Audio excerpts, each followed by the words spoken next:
Breaking news చూస్తున్నాం. BRS ఎమ్మెల్సీలు మాజీ ఎమ్మెల్యేల ఇళ్లలో ఎలక్షన్ ఫ్లయింగ్ స్క్వాడ్ అధికారులు తనిఖీలు చేపట్టారు. అయితే ఎలక్షన్ కోడ్ అమలు కాని కూకట్పల్లిలో ఈ తనిఖీలు చేస్తున్నారు. ఇదేమిటి అని బీఆర్ఎస్ శ్రేణులైతే ప్రశ్నిస్తున్నారు. ఇప్పుడు ఇది చర్చనీయాంశంగా మారింది.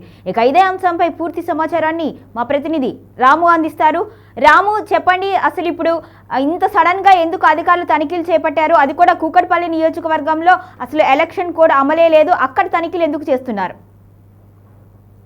జూబ్లీహిల్స్ నియోజకవర్గం ఉప ఎన్నిక అనేది దగ్గర పడుతున్న నేపథ్యంలోనే ఫ్లయింగ్ స్క్వాడ్స్ ఏదైతే టీం ఉన్నదో ఎన్నికల అధికారులు వారైతే ముఖ్యంగా తనిఖీలు చేపట్టినట్టయితే తెలుస్తా ఉన్నది. ఈ నేపథ్యంలోనే బీఆర్ఎస్ నేతలను, బీఆర్ఎస్ ఎమ్మెల్సీలను, బీఆర్ఎస్ మాజీ ఎమ్మెల్యేల పైన టార్గెట్ చేసినట్టు కనిపిస్తా ఉన్నది. అయితే ఈ రోజు ఉదయం ఎలక్షన్ ఫ్లయింగ్ స్క్వాడ్ మాజీ ఎమ్మెల్యే మర్రి జనార్దన్ రెడ్డి అలాగే ప్రస్తుత బీఆర్ఎస్ ఎమ్మెల్సీ తక్కలపల్లి రవీంద్రరావు ఇళ్లలో సోదాలు నిర్వహించినట్టు తెలుస్తా ఉన్నది. ముఖ్యంగా తక్కలపల్లి రవీంద్రరావు ఇల్లు అయితే కూకట్పల్లిలోని బిఎస్పి అంటే కాలనీలో ఉన్నది. ఆ కాలనీలో అన్ని తనిఖీలు చేయడం పట్ల రవీంద్రరావు అయితే తీవ్రమైన అభ్యంతరాలు వ్యక్తం చేస్తా ఉన్నారు. ఎలక్షన్ కోడ్ అనేది జూబ్లీహిల్స్ పరిధిలోనే, జూబ్లీహిల్స్ నియోజకవర్గంలోనే ఉంటుంది. అక్కడ ఏదైనా తనిఖీలు చేశారంటే ఒక అర్థం ఉన్నది. కానీ కూకట్పల్లిలో ఎందుకు తనిఖీలు చేస్తున్నారు? మీకున్న సమాచారం ఏంటి? ఇది ఖచ్చితంగా కాంగ్రెస్ పార్టీ చేస్తున్న ఒక అరాచకమైన పాలనకు ఇది నిదర్శనంగా ఆయననైతే మాట్లాడుతా ఉన్నారు. ఆయన కొన్ని ఆరోపణలు చేస్తా ఉన్నారు. ఇది రౌడీజానికి నిదర్శనం అని సీఎం రేవంత్ రెడ్డి ఇలా రౌడీజానికి పాల్పడతారని ఆయన అనుకోలేదన్నట్టు ఆయన వ్యాఖ్యానిస్తా ఉన్నారు, ఆరోపణలు చేస్తా ఉన్నారు. ఇది ముఖ్యంగా ఒక డైవర్షన్ పాలిటిక్స్ గానే ఆయన చూస్తున్నట్టు చెప్తా ఉన్నారు. ఈ రోజు ఉదయము ఇటు మోతీనగర్ లో ఉన్న మర్రి జనార్దన్ రెడ్డి, మాజీ ఎమ్మెల్యే మర్రి జనార్దన్ రెడ్డి ఇంట్లో కూడా ఆ తనిఖీలు నిర్వహించారు. మోతీనగర్ లో చేశారంటే ఒక అర్థం ఉన్నది, కానీ కుకట్పల్లిలో ఎందుకు చేస్తున్నారు అన్నట్టు ఎమ్మెల్సీ రవీంద్రరావు అయితే ప్రశ్నిస్తా ఉన్నారు. ఇది ఖచ్చితంగా ఇది కాంగ్రెస్ పార్టీ చేపడుతున్న ఒక చర్యగానే ఆయన భావిస్తున్నట్టు చెప్పారు. అలాగే కాంగ్రెస్ పార్టీ కార్యకర్తలాగా పోలీసులు అలాగే ఈ ఎలక్షన్ అంటే స్క్వాడ్ బృందాలు కూడా పనిచేస్తున్నాయన్నట్టు ఆయన ఆరోపిస్తా ఉన్నారు. అయితే ఇది ఖచ్చితంగా డైవర్షన్ పాలిటిక్స్ అన్నట్టు ఆయన పదే పదే చెప్తా ఉన్నారు. ఎందుకంటే జూబ్లీహిల్స్ నియోజకవర్గంలో ఇప్పుడు కాంగ్రెస్ పార్టీ అధికారులు డబ్బులు విచ్చలవిడిగా పంచుతా ఉన్నారు. ఆ డబ్బులు పంచడాన్ని పక్కదోవ పట్టించేందుకే బీఆర్ఎస్ నేతల పైన ఇలా దాడులు చేస్తున్నారు. బీఆర్ఎస్ నేతల ఇళ్ల పైన సోదాలు నిర్వహిస్తున్నట్టు ఆయన ఆరోపిస్తా ఉన్నారు. ముఖ్యంగా ఫ్లయింగ్ స్క్వాడ్స్ మాత్రం చాలా అంటే అధికారులు మాత్రం వాళ్ళు చెప్పేది ఒకటే, వారికి ఉన్న ఇన్ఫర్మేషన్ ప్రకారము ఈ నేతల ఇళ్లలో డబ్బులు దాచిపెట్టినట్టు వాళ్ళకు ఇన్ఫర్మేషన్ వచ్చిందని, ఆ ఇన్ఫర్మేషన్ ప్రకారమే వారు చేస్తున్నారు తప్ప ఎలాంటి కక్షపూరితమైన చర్యలు లేదంటే ఇతర ఒత్తిడిల మేరకైతే వారు చేయట్లేదని, వారికి ఉన్న పక్కా సమాచారం మేరకే వారి ఇళ్లలో సోదాలు నిర్వహిస్తున్నట్టయితే అధికారులు చెప్తా ఉన్నారు.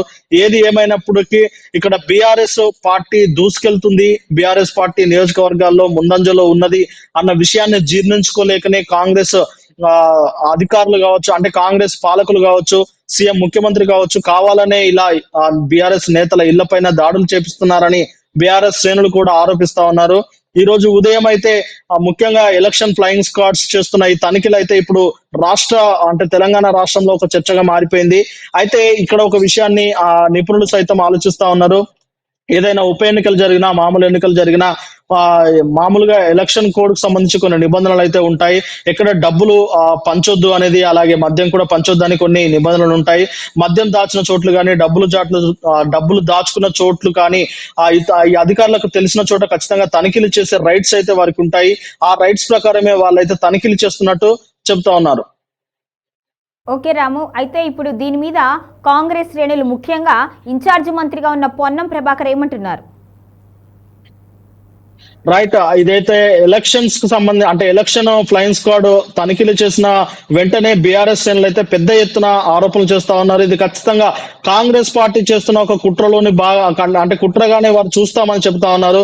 దీనిపై అంటే ఫ్లయింగ్ స్క్వాడ్ చేసిన ఈ తనిఖీల పైన అలాగే బీఆర్ఎస్ శ్రేణులు చేసిన వ్యాఖ్యల పైన కూడా ఇన్ఛార్జ్ మంత్రి పొన్నం ప్రభాకర్ మాట్లాడారు. ఆయన మాట్లాడుతూ చట్టం తన పని తాను చేసుకోబోతుంది, చట్టం చేసే పనులకి ఆ పార్టీ శ్రేణులుగా తమకు ఎలాంటి బాధ్యత అంటే తమకు ఎలాంటి అది లేదు అని వారి చొరవ లేదు అనేది కంప్లీట్ గా అధికారుల యొక్క నిర్ణయమే. అధికారులకు ఉన్న సమాచారం మేరకే వారు తనిఖీలు చేస్తున్నారు తప్ప దీనిపైన కాంగ్రెస్ ఎలాంటి ప్రోత్సాహం అంటే ఎలాంటి ప్రోద్బలం చేయలేదు, కాంగ్రెస్ పార్టీ ఎలాంటి ఒత్తిడి చేయలేదు. ఇది ఖచ్చితంగా అధికారుల యొక్క స్వేచ్ఛ, అధికారుల యొక్క నిర్ణయాలు అన్నట్టు ఆయన చెప్తా ఉన్నారు.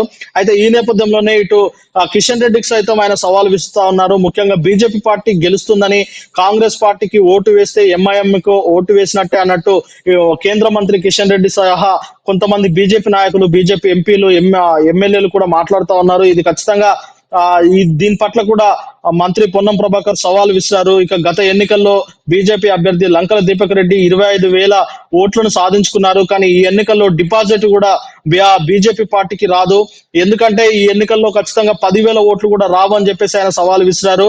ఈ సవాల్ను స్వీకరించడానికి మంత్రులు అలాగే కేంద్ర మంత్రి కిషన్ రెడ్డి సిద్ధంగా ఉన్నారు అన్నట్టు కూడా ఆయన సవాల్ విసిరారు. ఈ నేపథ్యంలోనే ఫ్లయింగ్ స్క్వాడ్స్ చేసిన ఈ తనిఖీలపై కూడా ఆయన మాట్లాడుతూ ఇది ఖచ్చితంగా అధికారుల యొక్క స్వేచ్ఛ, అధికారుల యొక్క నిర్ణయమే తప్ప దీనిపైన కాంగ్రెస్ పార్టీ ఎలాంటి ఒత్తిడి తీసుకురాలేదన్నట్టు ఆయన స్పష్టం చేశారు. ఇప్పుడు ఈ ఉప ఎన్నికల్లో ఈ తనిఖీలు అనేది ఎలాంటి ప్రభావం చూపించే అవకాశం ఉంది? ముఖ్యంగా కాంగ్రెస్ భయపడింది అని అనుకోవాలా? ఓటమి భయంతోనే ఇలాంటి చర్యలు చేసింది అనుకోవాలా రాము?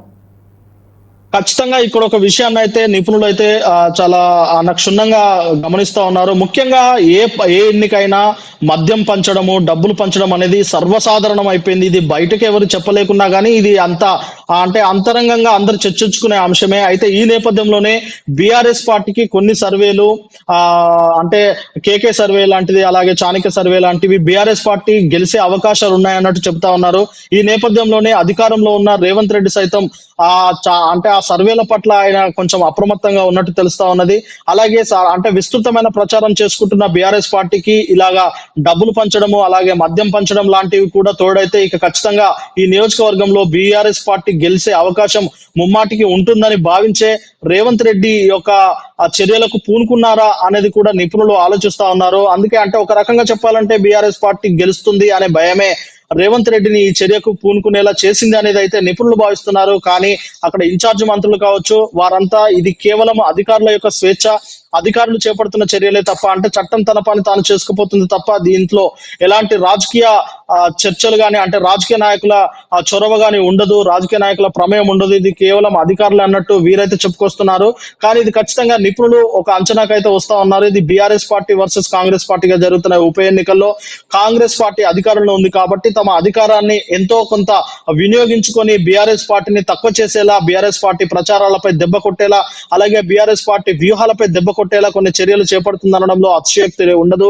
ఎందుకంటే కాంగ్రెస్ పార్టీ కాదు, అధికారంలో ఏ పార్టీ ఉన్నా తమ యొక్క అధికారాన్ని చూపించుకోవాలని, ఉప ఎన్నికల్లో ముఖ్యంగా అధికారాన్ని చెలాయించి ఉప ఎన్నికను కైవసం చేసుకోవాలని అన్ని పార్టీలు, అన్ని ప్రభుత్వాలు పూనుకుంటాయి, అన్ని ప్రభుత్వాలు చేపడతాయి. కాబట్టి రేవంత్ రెడ్డి ఇలాంటి ఒక చర్యకు చేస్తున్నాడు, అంటే ఇలాంటి ఒక చర్యలు చేపడుతున్నారు.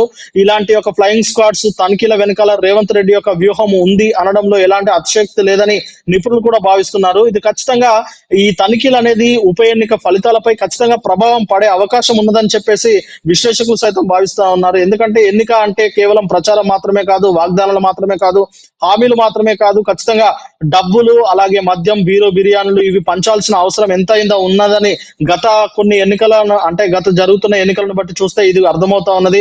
ఇక డబ్బులు పంచడం అనేది ఎంత సర్వసాధారణం అయిపోయిందో అది చూస్తూనే ఉన్నాము. ఇక ఓటు వేసే అభ్యర్థి కూడా తమకేంటి అని చేచాసి అడిగే పరిస్థితి ఇప్పుడు ఈ సమాజం అయితే ఉన్నదని విశ్లేషకులు భావిస్తా ఉన్నారు. ఈ నేపథ్యంలోనే ఇప్పుడు బీఆర్ఎస్ నాయకుల ఇళ్లపై తనిఖీలు చేస్తే ఇది ఖచ్చితంగా బీఆర్ఎస్ నేతలకు ఒక హెచ్చరికలాగా ఉంటుంది. వారు డబ్బులు పంచాలన్నా, ఇతర ఏదైనా ప్రలోభాలకు అంటే ప్రలోభాలు పెట్టాలన్నా వాళ్ళు ఆచితూచి అడుగులు వేస్తారు, ఆలోచిస్తారు, 1-2 సార్లు చూస్తారు. దీని ద్వారా డబ్బుల పంపకం అనేది తగ్గిపోతుంది. ఇది ఖచ్చితంగా తమ ఓటు బ్యాంకు పై కూడా ప్రభావం పడుతుందని విశ్లేషకులు అయితే భావిస్తా ఉన్నారు. Okay right, thank you Ramu.